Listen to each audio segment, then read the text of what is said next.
Hello YouTube, I'm Dawn and welcome to DoubleDHomestead, and today we're going to be dehydrating celery. As you can see here, I have a sink full and I'm going to get it out of the sink. I've just washed it and then I'll meet you over here. Alrighty, I got my celery over here, and what I'm going to do is, well, take it apart and I'm going to chop this up. Not in real small pieces, because when it dehydrates it gets really small. So about a 1/4 inch. Can you see? 1/4 inch.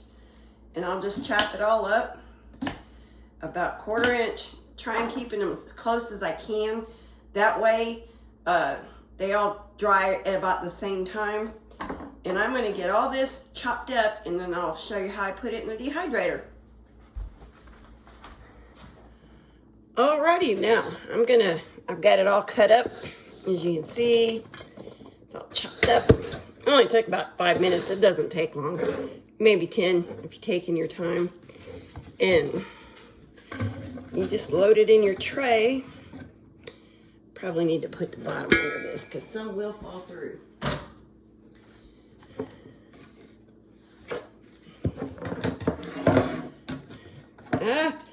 A stink bug, I'll be back. Okay, crisis averted. So, got rid of the stink bug. Clean this back up. But it's old and discolored. But it's very old. But it still works great.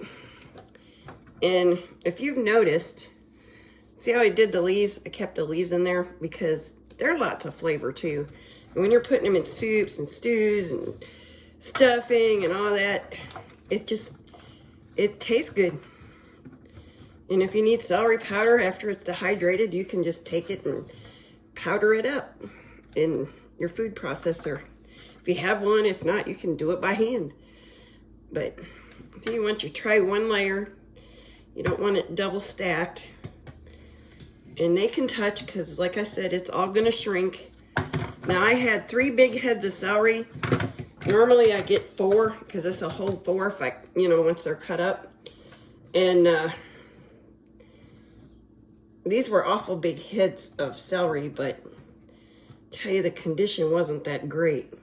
Let me show you if I can find it real quick. It was real wilty. You see how it was bruised up? I don't know, the produce just hasn't been great lately. But it is what it is, and I'm gonna roll with it. And I'm gonna go ahead and fill all my trays. I've got 6 trays to this dehydrator. It's a Nesco. So you can use the cheap $40 ones. I've got one of those too. Actually, I have 3 of those. And I use them if I've got a big abundance of stuff. And I got to dehydrate a lot. Like one year I had a whole lot of bell peppers. And I dehydrated bell peppers and used them all winter. One year I had a whole lot of poblano peppers. I dehydrated them and used them all winter.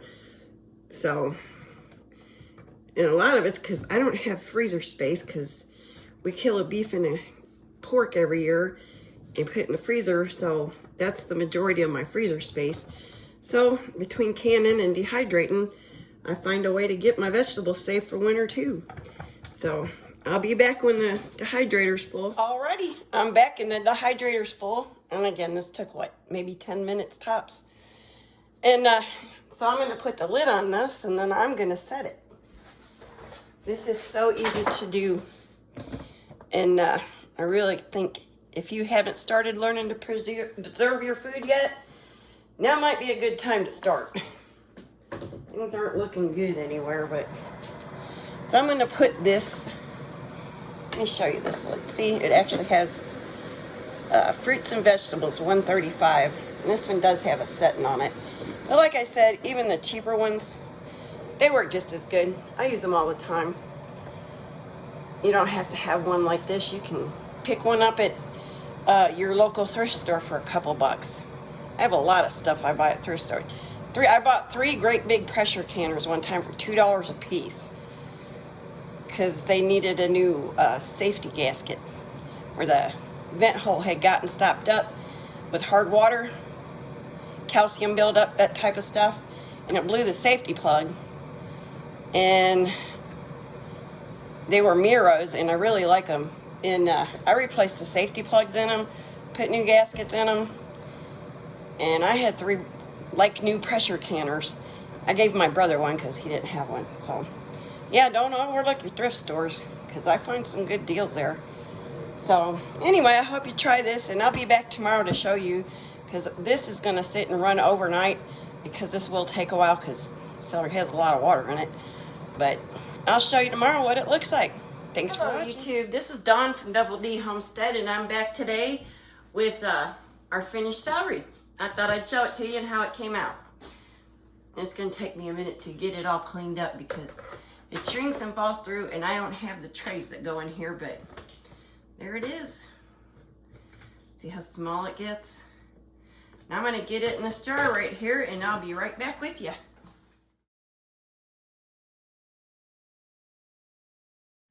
Alrighty, well, here it is. 3 large, big bunches of celery. Completely filled my dehydrator, and this is all the room it takes to store it. And this stuff works so good in soups and stews and pretty much anything you use celery for. And it rehydrates real nice when you use it. So give this a try and see what you think. It's a good way to save space, and right now it's a good way to save money with the prices going up. And I don't know, it seems to get more expensive in the winter too. That's another reason I like to do this. So, yo, take care of yourself and pray up and stack up.